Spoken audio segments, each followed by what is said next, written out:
When I heard about it, I figured maybe not, but it turns out probably was related. Radical Islamic terrorism. And I'll tell you what, we have a president that refuses to use the term. He refuses to say it. There's something going on with him that we don't know about. You heard the applause in the room. Donald Trump speaking at the Republican Jewish Coalition, saying that the president's refusal to use the words radical Islamic terrorism means, quote, something is going on with him. So what does he mean by that? Joining me now on that and other things this morning, Eric Trump, Executive Vice President of Development and Acquisitions for the Trump Organization. He is also Donald Trump's son, obviously. Eric, good to see you this morning. Great to be here. Good to have you with us. So, you know, when your father says there's something going on with him, meaning the president, that we don't know about, what does he mean? My father is an incredibly practical guy. He's an incredibly direct guy. How you defeat an enemy if you can't even call them by their name? I mean, what they are, right? We have Paris, we have the shooting in California, we have many attacks all over the world. We have 9/11 here in New York City, not too many blocks from where we are right now. How do you defeat an enemy when you can't call them by their name? And listen, this problem's not going away. I mean, this problem's not going away. I mean, when does a president acknowledge the problem? And I think that's my father's frustration. And that's the first part of what he said. The second part is there's something going on with him that we don't know about, meaning the president. What does your dad believe is going on with this president that we don't know about? Well, something. I mean, it seems like he ignores every big problem that we have as a country, right? I mean, this one, the one that we're talking about right now, the fact that we're about to go above $19 trillion in deficit, right, and nothing gets done about it. He doesn't even speak about it.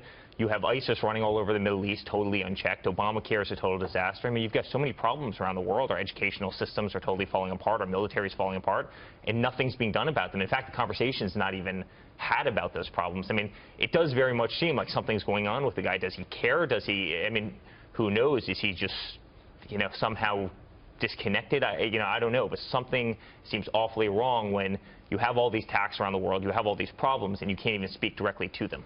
And that sentiment is clearly resonating with voters. We saw some brand new polls that we're going to get to in just a moment. But I want to first take a look at this other comment by your father. He said, in referring to how you deal with terrorism and how you deal with taking action against these perpetrators, he said you have to take out their families. When you get these terrorists, you have to take out their families. They care about their lives. Don't kid yourself.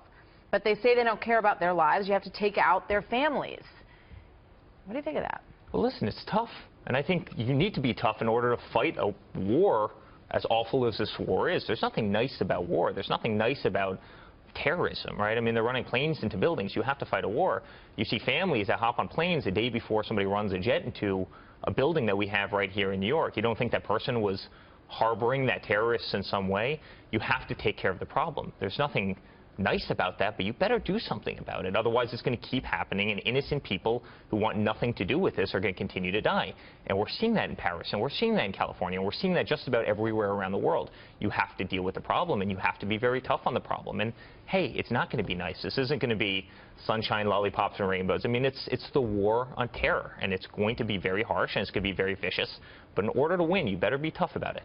Let's take a look at the numbers, because a lot of people are responding to your father's message. And this, I think, is such a significant poll that we're seeing. And it'll, you know, in time, over the next several days and the next week or so, we'll see whether or not we get other numbers that also look like these that might suggest that there's a trend here. But you've got Donald Trump at 36%. Now, we have said, and many political watchers have said, you know, he's stuck in 25, 27, can't seem to get out of that range. This is a very significant move. And then you've got Cruz.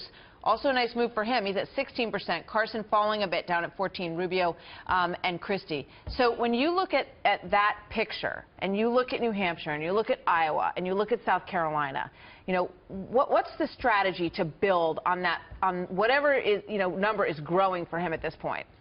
Well, I think the strategy is keep being him, right? Keep going out. It's working for him, right? I was in Sarasota this weekend. There was 12,000 people there. I mean, the rally was absolutely incredible, the amount of passion, the amount of energy. But I saw the poll this morning. I saw it on TV, and I was just proud of him. I'm a proud son. He's doing so well. You know, he's been a politician exactly 5 months now. He's doing so well. He's having a lot of fun with it. And, you know, the energy behind him, I can't walk down the street without somebody coming up to me and saying, listen, tell your father to go all the way, please. We need him. My whole family's behind him. My whole neighborhood's behind him. The groundswell of support he has is absolutely incredible. And as a son, I couldn't be more proud. So the digs against him are that he says things that are inaccurate. and that he doesn't have the depth of policy understanding to really grapple with the seriousness of these issues if indeed he can get there. Those two things are going to get sharper as this process continues. Are you concerned about it? He is an amazing man. He is a brilliant man. He is one of the best negotiators I've ever seen. He will go in there and he will change that government in about 2 seconds flat. I mean, you see the waste that we have in government. You see the overspending that we have in government. You see the problems. You see the problems with the VA. I mean, he will go in there and he will do an absolutely phenomenal job. I mean, he's worked in so many of these countries around the world. I mean, not necessarily, some of the terrorist-ridden countries, but I mean, the man understands international business. He understands international affairs. That's what we do as a family. I mean, I'm building hotels in every country around the world right now, right? I mean, it's what we do. He will be a phenomenal president. He'll be a phenomenal leader. And I think he'll be a great cheerleader for this country, which, quite frankly, we desperately need. Thank you, Eric. Good to have you with us today. It's great Interesting to watch. Great to have you here. Thank you.